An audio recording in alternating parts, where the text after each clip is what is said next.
नमस्कार दोस्तों, competition wing में आपका स्वागत है। जैसे कि हमने कल पंचायती राज की एक श्रेणी चालू की थी, उसमें हमने कल पढ़ा था पंचायती राज का उद्विकास, भारत में पंचायती राज का उद्विकास। आज हम उसी कड़ी को आगे बढ़ाते हुए जो विभिन्न समितियां हैं, जो पंचायती राज के विकास में जितने भी समितियां थी, जिसने सिफारिशें की कि पंचायती राज व्यवस्था भारत में इस प्रकार से होनी चाहिए, किस प्रकार से होनी चाहिए, उसमें द्विस्तरीय होनी चाहिए कि त्रिस्तरीय होनी चाहिए, ये सभी चीजें आज की वीडियो में हम ये करेंगे, डिस्कशन करेंगे। उससे पहले मैं बता दूं, पंचायती राज से संबंधित ढेरों सारी समितियां आई है, लेकिन हमको मेनली जो 4 समिति है उसको पढ़ना है, जिसका ट्रिक मैंने बताया था आपको, बैक्स, बीए, जीएस के नाम से बताया था। इसमें जैसे कि बैक्स है, इसका होता है, बी से होता है बलवंत राय मेहता, अ से अशोक मेहता, जी से जीवी के राव समिति, एस से सिंघवी समिति।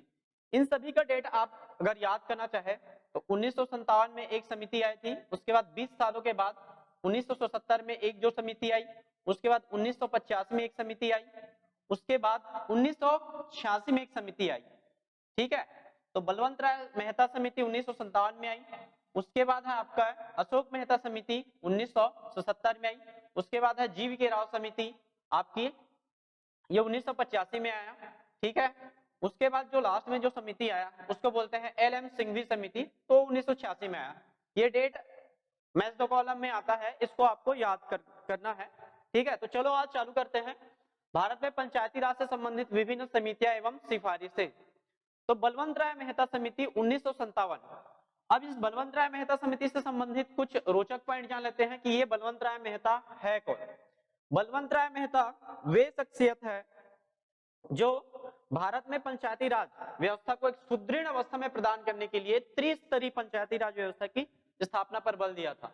यही आगे चलकर जब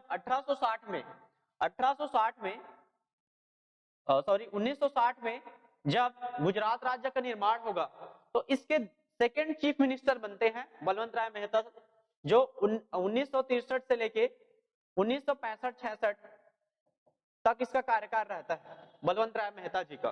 ठीक है, तो ये किस राज्य से संबंधित है? गुजरात से संबंधित है, कोड वर्ड में आ सकता है। तो देखिए, ये वो समिति थी, इसके अध्यक्ष थे वो थे बलवंत राय मेहता। ठीक है, आगे चल के इसने क्या कार्य था, इसका मेन उद्देश्य, ये 1925 नहीं है, ये 1952 है, तो सुधार लीजिएगा। और 1953, तो 1952 में मैंने बताया था जो सीडीपी था, कम्युनिटी डेवलपमेंट प्रोग्राम, कल मैंने बताया था, और उसके बाद नेस जो 1953 में आया, नेशनल एक्सटेंशन सर्विस, राष्ट्रीय विस्तार सेवा, इसका मूल्यांकन करने के लिए कि वो किस हद तक ग्रामीण पंचायती राज व्यवस्था को या फिर ग्रामीण जो प्रशासन है उसको किस हद तक या फिर योजनाओं को जमीनी स्तर पर ले जा रही है कि नहीं ले जा रही है, इसके बारे में मूल्यांकन करना इसका मेन उद्देश्य था। तो इसकी सिफारिशों में देखते हैं, इसकी ढेर सारी सिफारिशें हैं, लेकिन अपन को मेनली जो सिफारिश है उसको ये करना है। तो सबसे पहले इसने क्या बात कही, त्रिस्तरीय पंचायती राज की व्यवस्था। देखिए, त्रिस्तरीय पंचायती राज, 3 स्तर पे। कौन कौन सा स्तर? एक होता है आपका ग्राम स्तर, दूसरा है जनपद पंचायत स्तर, और तीसरा होता है आपका जिला स्तर पे। तो इसका नाम को पूछता है, ग्राम स्तर पर क्या होना चाहिए? ग्राम पंचायत होनी चाहिए। जनपद पंचायत स्तर पर पंचायत समिति होनी चाहिए, और जिला स्तर पर आपकी जिला परिषद। ठीक है, इसको मोस्ट इंपॉर्टेंट करके आपको याद कर लीजिए, क्योंकि छत्तीसगढ़ में हमको ये फॉर्मेट, हमें त्रिस्तरीय पंचायती राज व्यवस्था का फॉर्मेट दिखता है छत्तीसगढ़ में, लेकिन इस नाम से हम उसको नहीं पुकारते।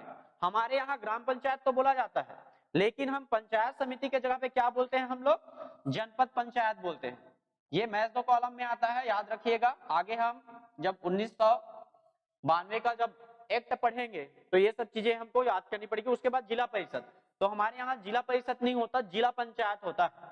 ठीक है, लेकिन इंडिया लेवल में जब कॉन्स्टिट्यूशन में लिखने की बात आई, ये तीनों नाम मेनली रूप से लिखे गए थे।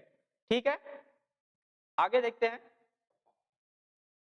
उसके बाद जो एक दूसरी सिफारिशें थी, उसमें से स्थापना से संबंधित था। तो ग्राम पंचायत की स्थापना कैसे होगी? ग्राम पंचायत की स्थापना तो प्रत्यक्ष रूप से चुने गए प्रतिनिधियों द्वारा।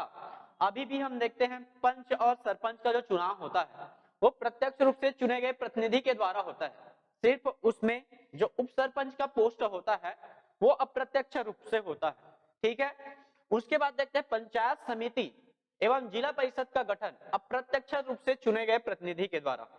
देखिए उसमें इसमें एक चीज आता है पार्षद, जैसे कि ग्राम पंचायत में होता है पंच का पद होता है, उसी प्रकार से जनपद पंचायत या जिला पंचायत में पार्षद होता है, ठीक है। तो उसका चुनाव तो अब डायरेक्टली जनता करती है, लेकिन जो उसके अध्यक्ष होते हैं और उपाध्यक्ष होते हैं उसका चुनाव अप्रत्यक्ष रूप से होता है। तो इसी के बेस पे हम आगे इम्प्लीमेंटेशन होगा, जब 73 अमेंडमेंट एक्ट आएगा तो उसमें हमको देखने को मिलेगा। पंचायत समिति को कार्यकारी निकाय, ठीक है, और जिला परिषद को सलाहकारी एवं समन्वयकारी निकाय होना चाहिए। अब इसको एक समझने वाली बात है, ये एक वर्ड बोला गया है कार्यकारी निकाय, एक्सिक्यूटिव बॉडी, ठीक है, और जिला परिषद को बोला गया है सलाहकारी व समन्वयकारी निकाय होना चाहिए। इसको समझने वाली बात है, कार्यकारी निकाय मतलब जैसे कि ग्राम स्तर पर जो मनरेगा का काम चलता है, ठीक है, उसका जो कार्यान्वयन एजेंसी है वो जिला पंचायत नहीं होता, उसका जो कार्यान्वयन एजेंसी होती है वो जनपद पंचायत होता है, ठीक है। हालांकि उसको फंड जो मिलती है राज्य सरकार के द्वारा मिलती है, उसके बाद वो जिला पंचायत के कोष में आता है, जिला पंचायत के कोष के बाद ये नीचे की तरफ आता है, ठीक है। तो वो आपका जनपद पंचायत में आएगा, जनपद पंचायत विभिन्न ग्रामों को वो राशि बांटती है, ठीक है। तो ये एक्सिक्यूटिव बॉडी का मतलब वही है, ठीक है। उसके बाद जिला परिषद का सलाहकारी एवं समन्वयकारी। अब इसमें सलाहकारी क्या है, तो किसको सलाह देगा, ये राज्य सरकार को सलाह देगा। और समन्वयकारी निकाय में क्या होगा कि 3 स्तर है, एक होता है ग्राम, दूसरा होता है पंचायत, जनपद पंचायत, तीसरा होता है जिला पंचायत, ठीक है। ये 3 बॉडी है। अब ये तीनों बॉडी में जो चीज है ये जनपद पंचायत और ग्राम पंचायत, इसके बीच में समन्वय कैसे करेगा। मान लिया जाए विवाद की स्थिति होती है तो उसको सुलझाने का काम कौन करेगा, जिला पंचायत करेगा, ठीक है। और जिला पंचायत का जो निर्णय होगा वो इन दोनों जो ग्राम पंचायत और जनपद पंचायत पर बाध्यकारी होता है, ठीक है। इसी का नाम है समन्वयकारी निकाय। जिला परिषद का अध्यक्ष जिलाधिकारी होना चाहिए। अब देखिए जो मेन जो फॉल्ट आता है, हम लोग क्या बोलते हैं बलवंत राय मेहता समिति को कि लाखों खूबियां है, लेकिन उन खूबियों में एक दोष जो पाया जाता है उसमें बोला गया है जिला परिषद का अध्यक्ष जिलाधिकारी होना चाहिए, डीएम को बोला गया है। लेकिन हम देखते हैं क्या, ये अभी नहीं, अभी प्रत्यक्ष रूप से उसका पार्षद का चुनाव होता है, अप्रत्यक्ष रूप से इस पे अध्यक्षों का चुनाव होता है। तो जिलाधिकारी होना चाहिए, इसका लूप होल था। इस चीज को आपको याद रखना, क्योंकि सिफारिशों में क्या क्या शामिल था, क्या शामिल नहीं था, इन चीजों को पूछा जाता है, ठीक है। तो इसका लूप होल था, इसमें डीएम को क्या अध्यक्ष बनाने की बात कही गई थी, जो अभी के पंचायती राज व्यवस्था में को देखने को नहीं मिलता, ठीक है। परिणाम क्या हुआ आगे चल के, 2 अक्टूबर 1959 को राजस्थान का नागौर जिला वो प्रथम राज्य है जिसने पंचायती राज व्यवस्था की स्थापना करी, और इसकी शुरुआत किसने किया था, पंडित जवाहरलाल नेहरू ने, ठीक है। भारत के प्रथम प्रधानमंत्री पंडित जवाहरलाल नेहरू ने इसकी शुरुआत करी। लेकिन हम पढ़ के निकल जाते हैं कि पहले तो राजस्थान में हुआ है करके, लेकिन वो सेकंड स्टेट का आजकल नाम पूछा जा रहा है। उसके बाद राजस्थान के बाद वो कौन सा स्टेट था जिसने पंचायती राज व्यवस्था की स्थापना की, तो स्टेट है आपका आंध्र प्रदेश। इसको मोस्ट इंपॉर्टेंट है, इसको याद रखिएगा, ये अभी नहीं तो कभी ना कभी इससे क्वेश्चन जरूर बनेगा, ठीक है। वो सेकंड स्टेट था जो है वो आंध्र प्रदेश है। इसके बाद आते हैं अशोक मेहता समिति। अब देखिए अशोक मेहता समिति का गठन क्यों किया गया था, 1957 में एक समिति गठित की गई थी, बलवंत राय मेहता समिति। अब इसके 20 वर्षों बाद इस समिति का गठन किया गया, और 1977 में कौन सी सरकार थी, जनता पार्टी की सरकार, उसका नेतृत्व कर रहे थे उस समय प्रधानमंत्री थे मोरारजी देसाई साहब, ठीक है। तो जनता पार्टी की सरकार मोरारजी देसाई के द्वारा इसका गठन किया गया, और इसकी सिफारिशें क्या थी, तो इस चीज को याद रखिएगा। आजकल फुट वर्ड में आ रहा है सीधा, व्यापम और पीएससी क्या कर रहा है, वो उतना मेहनत नहीं कर रहे, वो सिर्फ ना अभी एम लक्ष्मीकांत की जो बुक है उसमें जो शब्द लिखा है, जो डाटा उसको मिल रहा है एज इट वो वर्ड उठा रहा है। तो इस चीज को याद रखिएगा, हमको वही पढ़ना है जो एग्जाम से ओरिएंटेड है, ठीक है। इसकी सिफारिशों में समिति ने कुल 132 सिफारिशें की, इस चीज को याद रखिएगा, 132 सिफारिशें की, ओके। तो इसमें क्या बोला गया था, द्विस्तरीय पंचायती राज की व्यवस्था। अब देखिए हमने बलवंत राय मेहता समिति में कितना त्रिस्तरीय पंचायती राज व्यवस्था की बात की। अब ये बोलेगा नहीं, द्विस्तरीय पंचायती राज की व्यवस्था की स्थापना की जाती। तो इसने किसको ये कर दिया, तो इसने ग्राम पंचायत को सिरे से निकाल दिया कि ग्राम पंचायत जैसी बॉडी होनी ही नहीं चाहिए। तो कौन कौन सी बॉडी जिसके बारे में बोला गया था, तो एक जो बॉडी है वो जिला स्तर पर जिला परिषद का गठन के बारे में बात किया गया था, और दूसरा है 15,000 से 20,000 जनसंख्या पर एक मंडल पंचायत। इसको याद रखिएगा नाम।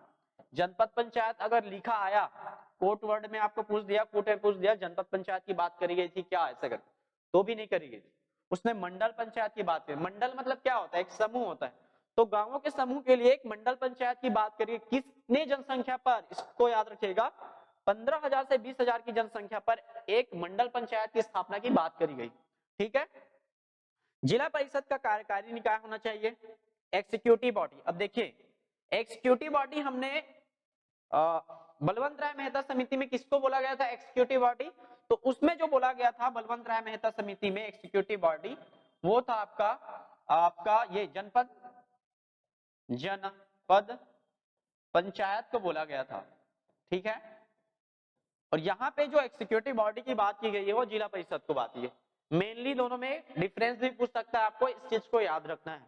ठीक है। उसके बाद कराधान की अनिवार्य शक्ति दी जाए। अब इसमें टैक्सेशन सिस्टम लागू करने के लिए बात की गई थी। बलवंत राय मेहता समिति में वित्तीय संसाधनों पर उतना बल नहीं दिया गया जितना कि अशोक मेहता समिति ने टैक्स कलेक्शन, जैसे कि मंडल पंचायत क्या करेगी, टैक्स कलेक्शन कर सकती है, करों की उगाही कर सकती है, कोई नवीन टैक्स लगा सकती है, लेकिन वो स्थानीय स्तर पर लगा सकती है, क्योंकि कोई टैक्स लगता है तो राज्य सरकार और केंद्र सरकार के द्वारा लगाया जाता है। ठीक है। तो इसने दो चीजों की बात करी, जिला परिषद का कार्यकारी निकाय होना चाहिए, कराधान की अनिवार्य शक्ति दी जाए, कंपलसरी शक्ति दी जाए। अभी कितनी शक्ति है, अभी अनिवार्य शक्ति, अभी जो छत्तीसगढ़ पंचायती राज अधिनियम 93 में जो बना है उसमें 6 जो अनिवार्य कर की बात कही गई है, जैसे कि लैट्रिन, जलाशय वलाशय, ये सभी चीजों पर अनिवार्य कर की बात कही गई है। तो इसमें उस चीज को बोला गया था। तो ऐसा नहीं है कि सीधा बलवंत राय मेहता समिति के सिफारिशों को ही पूरा इम्प्लीमेंटेशन कर दिया गया बाद में। ठीक है। जितनी भी समितियां आई है उसका जो अच्छा पॉइंट था उसको समावेश करके आपका 73वां संविधान संशोधन लाया गया था। ठीक है। आगे बढ़ते हैं। सामाजिक लेखा परीक्षण है ये, सामाजिक लेखा परीक्षण, पब्लिक अकाउंट इसको बोलते हैं आपका। ये जो मेघालय मॉडल है अभी चलता है उसी से संबंधित बात किया गया है। लेखा परीक्षण, अकाउंटिंग की बात की, कितना पैसा खर्च होना चाहिए, कितना पैसा खर्च नहीं होना चाहिए, कितना हुआ है उसके अनुसार से पैसा खर्च हुआ है कि नहीं हुआ है, इसके बारे में बात किया गया। तो सामाजिक लेखा परीक्षण की बात किया गया। चुनाव की व्यवस्था की जानी चाहिए। देखिए सब पॉइंट को याद रखना है आपको। इलेक्शन की बात की गई, पंचायती राज संस्थाओं की मामलों की देखरेख हेतु राज्य मंत्री परिषद एक मंत्री नियुक्त होना चाहिए। ठीक है। इस चीज को याद रखिएगा, क्योंकि पंचायती राज मंत्रालय बहुत लेट से बना है और इसमें पहले से ही बात बोल दिया गया है परिषद में एक मंत्री की बात, एक मंत्री होना चाहिए। जैसे कि अभी पंचायती राज मंत्री कौन है अभी छत्तीसगढ़ में। ठीक है। उसके बारे में बात किया गया। जनसंख्या आधार पर एसटी एससी को आरक्षण की बात की गई है, ये रिजर्वेशन की बात की गई, किसके आधार पर, जनसंख्या के आधार पर। अब आगे देखते हैं परिणाम क्या हुआ। तो 20 लाख से कम जनसंख्या वाले राज्यों में वर्तमान समय में मध्य स्तर का गठन, मंडल पंचायत का गठन नहीं किया गया है। सिक्किम, गोवा और मणिपुर में, ठीक है, किया गया है ये, सॉरी, सिक्किम, गोवा और मणिपुर में ये किया गया है। इसमें ग्रामीण स्तर पर किसी भी प्रकार की अभी बॉडी है नहीं, इसमें 2 ही बॉडी है। तो ये किसका, अशोक मेहता समिति की सिफारिशों को लागू किया गया था सिक्किम, गोवा और मणिपुर में। कितनी जनसंख्या, 20 लाख से कम जनसंख्या। इस समिति की सिफारिश को राज्यों ने मान लिया गया। तो कौन कौन सा राज्य था, कर्नाटक था और आंध्र प्रदेश था। ठीक है। उस टाइम पे मान लिया गया इस समिति की सिफारिशों को। ओके। उसके बाद आते हैं जीवी के राव समिति 1985। ठीक है। किसके द्वारा गठन किया गया था, तो राजीव गांधी सरकार, राजीव गांधी सरकार की स्थापना जब हुआ था 1984 के आसपास, जब इंदिरा गांधी की हत्या कर दी गई थी, तो उसको कार्यकारी प्रधानमंत्री भी बनाया गया था बीच में, बाद में चुनाव के बाद वो प्रधानमंत्री बने। तो उस समय इसने एक रैपिड मूवमेंट के रूप में इसने क्या किया, पंचायती राज व्यवस्था की स्थापना के लिए संवैधानिकरण पर बल दिया गया था। अगर आपको क्वेश्चन पूछे कि वह कौन सा प्रधानमंत्री था या फिर वह कौन सी सरकार थी जिसने सर्वप्रथम जो संवैधानिक पंचायती राज व्यवस्था है कि उसको संवैधानिकरण की बात कही गई तो उसका नाम आता है आपका राजीव गांधी सरकार का। राजीव गांधी का बहुत बड़ा योगदान है। अभी हम लोग इसका 4 समिति पढ़ेंगे, एक ही कार्यकाल में 4 से 5 समिति का गठन किया गया है राजीव गांधी सरकार में।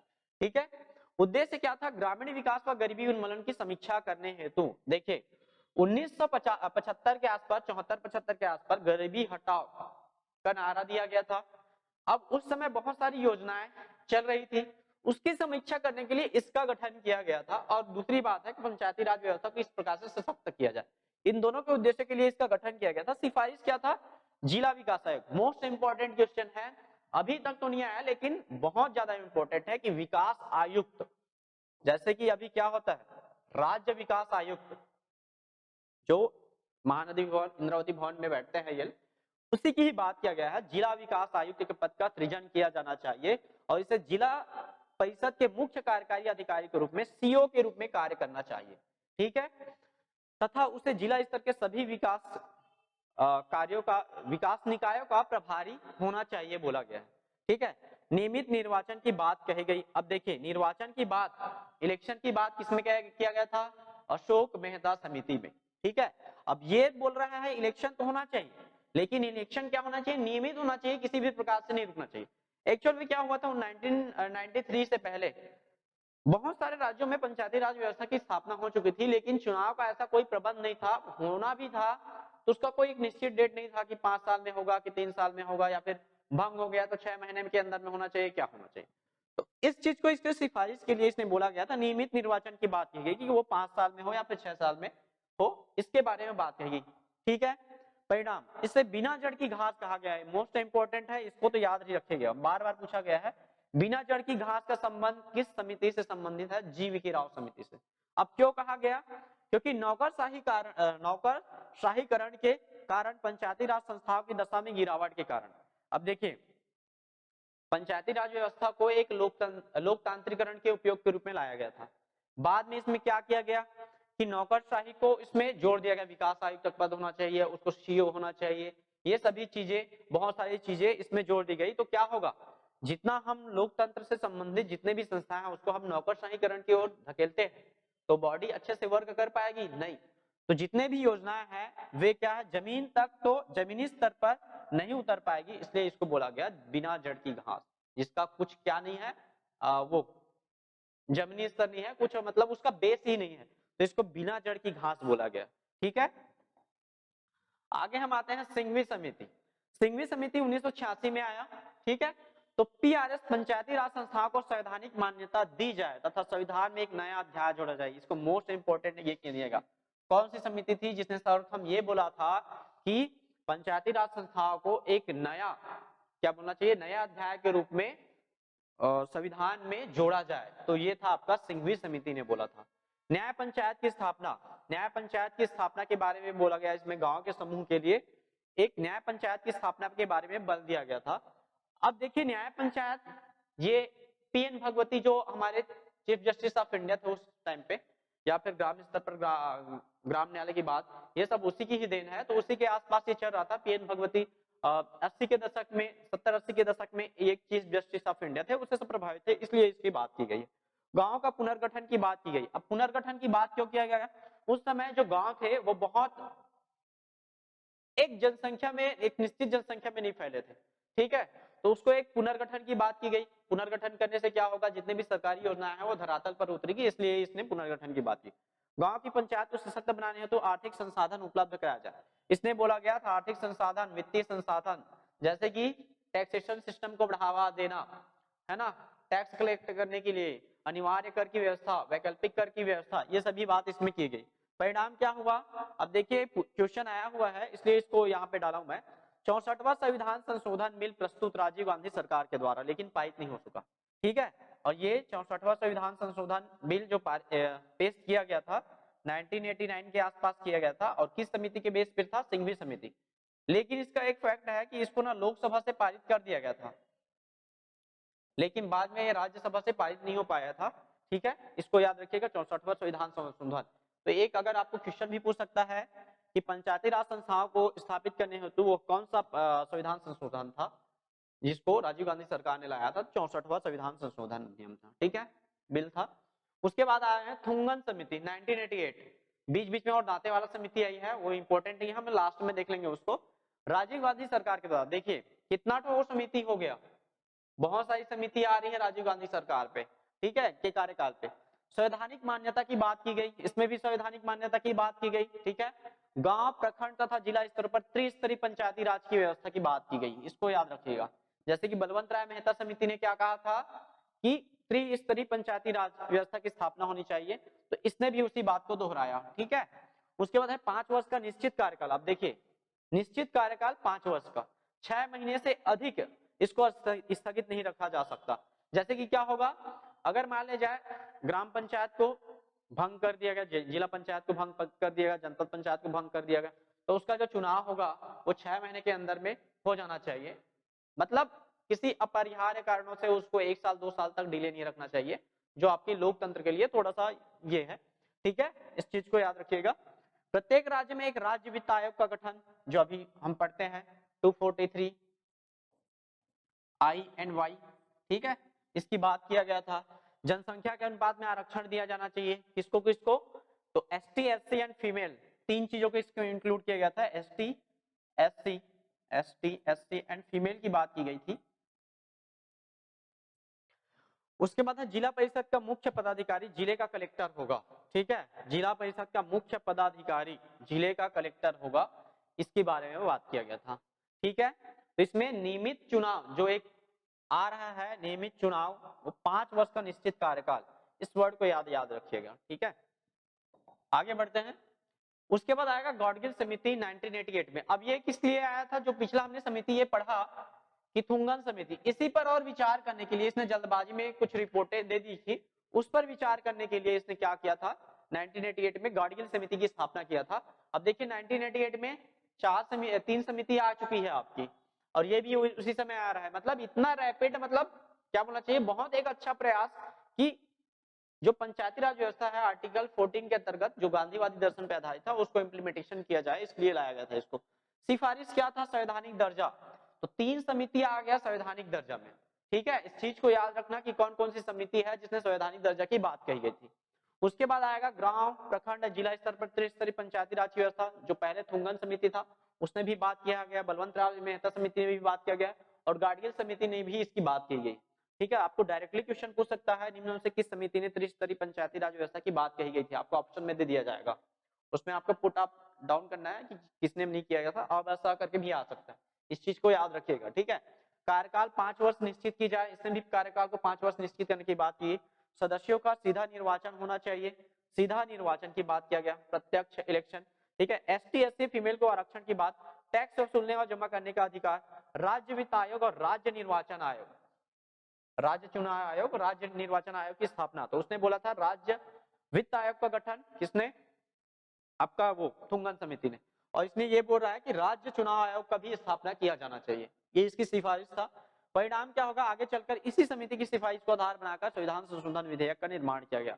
तो मोस्ट इंपॉर्टेंट है जो आया गया था कि लास्ट में जो 1993 का जो आया, जो एक्ट आया, वो किस पे बेस्ड था, तो गाडगिल समिति पे बेस्ड था, ठीक है। उसके बाद आगे देखते हैं हम लोग भूरिया समिति 1995। ये भूरिया समिति पंचायती राज व्यवस्था लागू होने के बाद गठित की गई, इसको याद रखिएगा। इसने रिपोर्ट कब सबमिट किया, अपना रिपोर्ट, ये 1906 में इसने अपना रिपोर्ट सबमिट किया, ठीक है।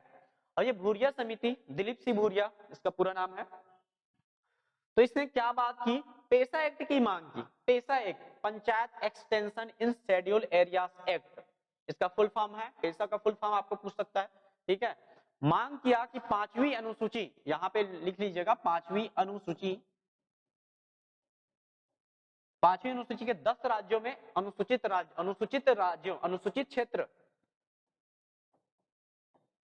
क्षेत्र के राज्यों में पेशा एक्ट की मांग की गई। पेशा एक्ट क्या होता है, पेशा एक्ट ये होता है कि जो अनुसूचित जो क्षेत्र है, शेड्यूल एरियाज है, उसमें पंचायती राज व्यवस्था तो लागू है, लेकिन पंचायती राज व्यवस्था को उस वाले पंचायती राज व्यवस्था से एक और विशेष व्यवस्था दी जाए, जिसमें स्थानीय जनजातियों को क्या दिया जाए, एक विशेष अधिकार दिया जाए।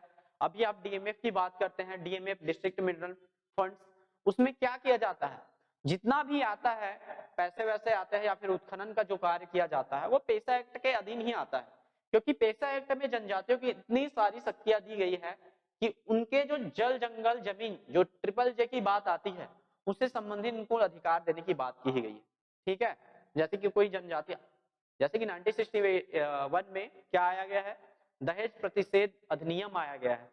उसमें क्या किया गया है, अगर सामान्य क्षेत्रों में कोई व्यक्ति दहेज दिया जाता है या दहेज देता है, दोनों को दंडित करने की में भी उसका 5 साल की सजा का प्रावधान है। लेकिन जनजातियों में जो एक प्रथा चलती है उसको बोलते हैं हम लोग सुख प्रथा। सुख प्रथा जिसमें क्या करते हैं, लड़के वाले लड़कियों को क्या दहेज रूप में एक निश्चित अमाउंट देते हैं, जैसे कि पशु हो गया, पैसा हो गया, या फिर और कोई अन्य चीजें हैं, या फिर जानवर वानवर कुछ भी हो सकता है, खेत वेत ये सब चीज हो सकता है। ये बहुत ये पे है, इस पे मतलब उन पे कोई कार्रवाई नहीं की जा सकती। एक सामान्य व्यक्ति पे कार्रवाई की जा सकती है, लेकिन एक अनुसूचित जाति के जनजाति के व्यक्ति पर कोई कार्रवाई नहीं की जा सकती। उसी का नाम है पेसा एक्ट। जैसे कि मान लिया जाए कि कोई जनजाति क्षेत्र है, वहां पे अगर वहां का कोई गौड़ खनिज है, ठीक है, गौड़ खनिज है, उसका उत्खनन अगर गवर्नमेंट को करना है, सीजी गवर्नमेंट को करना है या फिर इंडियन गवर्नमेंट को भी करना है, तो इंडियन गवर्नमेंट अपना दबदबा वहां पे कायम नहीं कर सकती। किस क्षेत्र में, गौड़ खनिज में, है ना, मुख्य खनिज में सिर्फ उसको अधिकार है, किसको, इंडियन गवर्नमेंट और सीजी गवर्नमेंट को मुख्य खनिज का उत्खनन वो कर सकती है। लेकिन गौड़ खनिज का उत्खनन करने के लिए उसको ग्राम पंचायत जो वहां का है, ग्राम सभा को सशक्त किया गया है, वहां के बहुमत से निर्णय लिया जाएगा तभी उस क्षेत्र में उत्खनन कर सकता है।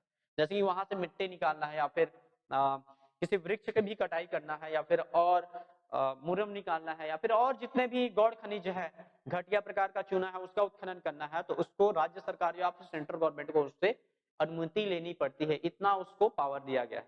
ठीक है, तो ये 10 राज्यों में है। अब 10 राज्य कौन कौन से, इसको याद रखिएगा, एक क्वेश्चन बहुत बार आया है, निम्नलिखित में से 5वीं अनुसूची में कौन से 10 राज्य शामिल नहीं है। तो देखिए, सबसे पहले याद करने का तरीका है हिमाचल प्रदेश, ऊपर में एक मैप बना लीजिएगा।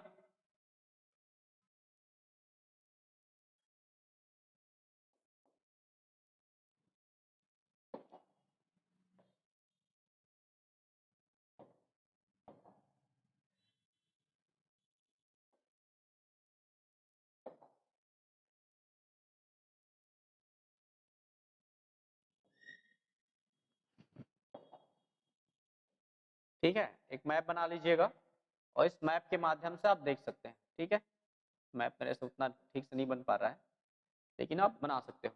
जैसे कि ऊपर में है ये आपका हिमाचल प्रदेश, एक राज्य ये हो गया। ठीक है, उसके बाद जो दूसरा आता है, यहाँ से स्टार्ट करिएगा, ये राजस्थान हो गया, आरजे, नीचे में है गुजरात हो गया। ठीक है, उसके नीचे में महाराष्ट्र हो गया। ठीक, ये 4 हुआ। उसके बाद इधर से जाइएगा, ये एमपी, फिर इसी के जस्ट में दोनों भाई छत्तीसगढ़, फिर यहाँ पे ये झारखंड हो गया, झारखंड हो गया ये। उसके बाद ये झारखंड हुआ, उसके बाद ये ओडिशा, उसके बाद यहाँ पे दोनों भाई आएगा फिर से, ये होगा आपका आंध्र प्रदेश, एपी, और ये होगा तेलंगाना। ठीक है, इस प्रकार से याद रखिएगा। जो 10 राज्य है वहां पे 5वीं अनुसूची लागू है और वहां पे ये सब पेशा एक्ट भी लागू है। ठीक है, लेकिन पेशा एक्ट, यहाँ पे एक क्वेश्चन आएगा आपको, पेशा एक्ट को लागू करने वाले अभी वर्तमान में कितने राज्य हैं। एक चीज याद रखिएगा, पेशा एक्ट का प्रावधान संविधान में तो है, ठीक है, उसमें बात कही गई है बना जा सकता है, ऐसा कहे, पंचायती राज व्यवस्था राज्य सूची का विषय है। लेकिन इस 10 राज्य जो दिखाया गया है उसमें 10 राज्य में भी पेशा एक्ट लागू नहीं है, क्योंकि खुद छत्तीसगढ़ पूरे 21 सालों बाद, 21-22 सालों बाद पेशा एक्ट लागू किया 8 अगस्त को 2022 को। और हम कितने क्रम के राज्य हैं, 7वें क्रम का राज्य है। ठीक है, इस चीज को याद रखिएगा। तो छत्तीसगढ़ 7वें क्रम का राज्य है। उसके बाद जो 8वें क्रम का जो राज्य आया, ठीक है, वो उसमें आया एमपी। तो दोनों भाई आ गए, पहले छत्तीसगढ़ आगे निकला, फिर एमपी। एमपी ने कब इसका स्टैब्लिश किया पेशा एक्ट को, 15 नवंबर को 2022 को। 15 नवंबर बिरसा मुंडा की जयंती, जिसमें जनजाति गौरव दिवस मनाया गया, उसी के उपलक्ष्य में उसने पेशा एक्ट को लागू किया। तो 8 ऐसे स्टेट है जिसके यहाँ अभी पेशा एक्ट लागू है। ठीक है, अब कौन दो स्टेट है जिसपे पेशा एक्ट लागू नहीं है, इस चीज को याद रखिएगा। सभी में पेशा एक्ट लागू हो गया, लेकिन वो दो स्टेट है आपका झारखंड और उड़ीसा। ये दो स्टेट ऐसे हैं जहां पे अभी तक पेशा एक्ट लागू नहीं। ठीक है, इस चीज को याद रखिएगा, आपको पूछा जा सकता है। ठीक है,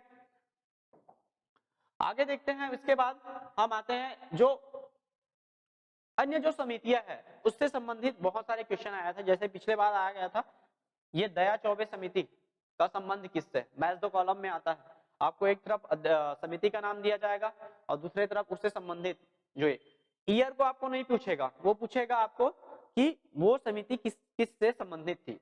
तो सबसे पहले आएगा पंचायत सांख्यिकी के यांत्रिकरण पर गठित समिति जो आई थी, उसका नाम है वी.आर. राव समिति। ठीक है, पंचायत एवं सहकारी समितियों पर गठित था वो मिश्रा। तो इसको याद कर सकते हैं, मिश्रा। मिश्रा में छत्तीसगढ़ी में एक मिंझरना शब्द होता है, उसमें क्या करना है, मिंझाना है। तो किसमें, सहकारी समिति में मिंझरा होकर काम करते हैं, छत्तीसगढ़ी वर्ड में अगर बोला जाए तो मिश्रा समिति सहकारी समितियों पर गठित किया गया था पंचायत पर। पंचायती राज प्रशासन पर अध्ययन दल, तो ईश्वरन पे आया था इसमें, सॉरी, राज प्रशासन पर अध्ययन दल ये बी ईश्वरन समिति के आधार पे आया गया था, है ना।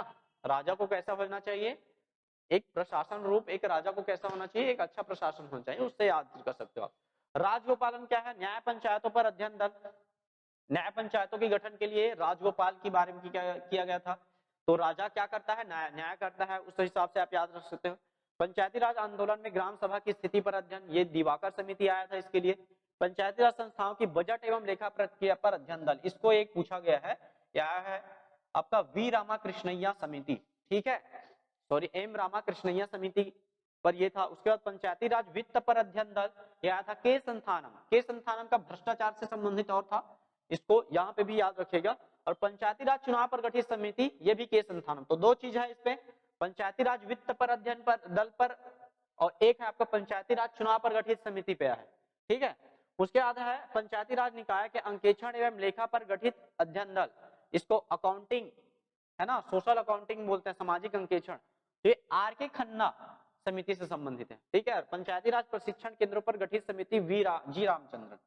उसके बाद है आपका मूलभूत भूमि सुधार उपाय के कार्यान्वयन में सामुदायिक विकास एजेंसियों तक पंचायती राज संस्थाओं की संलग्नता पर। तो भूमि सुधार से संबंधित पंचायती राज पे वो क्या था, वी रामानाथन कमेटी का गठन किया गया था। सामुदायिक विकास एवं पंचायती राज पर 5वीं पंचवर्षीय, इसको ये भी क्वेश्चन आया हुआ है, एन रामाकृष्णैया समिति। उसके बाद है सामुदायिक विकास एवं पंचायती राज पर कम्युनिटी डेवलपमेंट एंड पंचायती राज पर आया था दया चौबे समिति। तो 4 समिति इसमें से आ चुका है। और ये जो क्लिप लिया हूं ये एम लक्ष्मीकांत का सर की बुक का क्लिप है, और ये आपको डायरेक्टली एक को नहीं पूछेगा, आपको मैच द कॉलम में पूछेगा इसको। ठीक है, तो आज की क्लास हम यहीं पे ये करते हैं।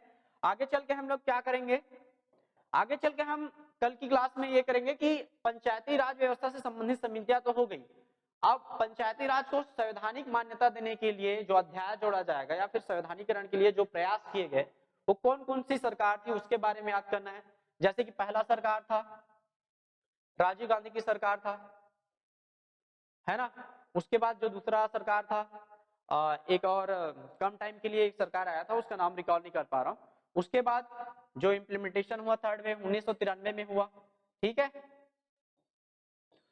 ये सभी चीजों को हमें पढ़ना है आगे चल के कि कौन कौन 3 सरकार थी और तीनों ने प्रयास किया। ये आएगा आपका क्वेश्चन, क्योंकि ये मैं जो पढ़ा रहा हूँ एम लक्ष्मीकांत की सर की बुक से पढ़ा रहा हूँ। ये हो गया। उसके बाद हम आगे पढ़ेंगे, वो रहेगा आपका 1992 में जो 73वां संविधान संशोधन आया, उसको हम लोग पढ़ेंगे। ठीक है, ठीक है, कोई भी त्रुटि रहा होगा तो कमेंट में बताइएगा, हम सुधारने की कोशिश करेंगे। ठीक है, जय।